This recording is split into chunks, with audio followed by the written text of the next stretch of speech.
Atëherë mesazhi im do shkonte pa diskutim për rinin, do shkonte pa diskutim që shumë të rinj dhe të reja të merreshin me politikë, të kishin vullnetin për të bërë diçka të mirë për vendin, për të ndryshuar këtë klasë të vjetër 33 vjeçare politike, duke ngritur zërin, duke folur, duke qenë pjesëmarrës në çdo padrejtësi që bëhet dhe pa diskutim, vetëm me një klasë të re dhe vetëm me përfshirjen e rinisë, atëherë kjo klasë politike mund ndryshojë dhe mund të japim shtetit shqiptar, vendit tonë, fëmijëve tanë një alternativë më të mirë. Dhe kjo bëhet vetëm me vullnet, me përpjekje, me rini.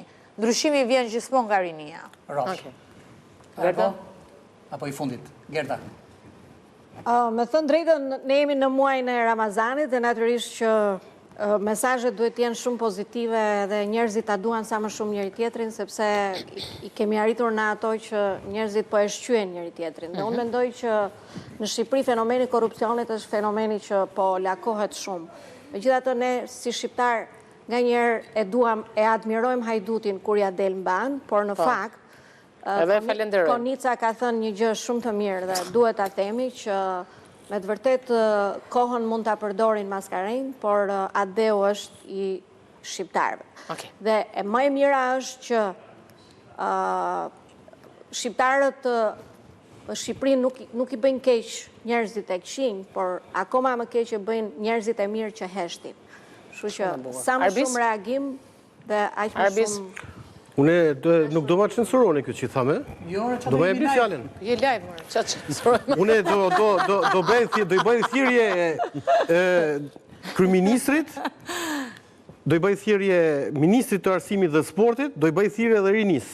Kryeministrit do i them që mos i gjej njerëzve punë, por gjej punës njeriu e duhun. Meritokracinë. Pse më? Ai do merret me këtë punë? Duramo, apo po ai më, pse kush? Ministrit Gonxha i tham pastroje ministrinë, drejtorinë e sporteve, Endri Bushatin, Ornella Grabockën, Endri Hoxhen dhe Stella Kastriotin, banden e hetume nga prokuroria. Pastroje sportin të mesin ty sepse po t'i shkarkojnë fajet. Në Sarinis i tham, lëni inteligjencën artificiale, studioni, lexoni, banu sa më shumë ditur, lëshojeni Shqipërinë, shkoni studioni, por ktheuni prapë në vendin tuaj se ndryshe nuk do bëhet ky vend. Bravo, ja. Kjo duheshe. Okej. Erion? Që do i thuash partive politike ti? Unë i them partive politike që të zhbllokoni rylin e fytit ka një zgjidhje. Ujë lajthiza, me ujë lajthiza bëheni qiqër, s'kërkoni fonde fare. Hiqen helmet, ikën korrupsioni, ikën gjitha. Ikën toksinat, shkojmë në publicitet.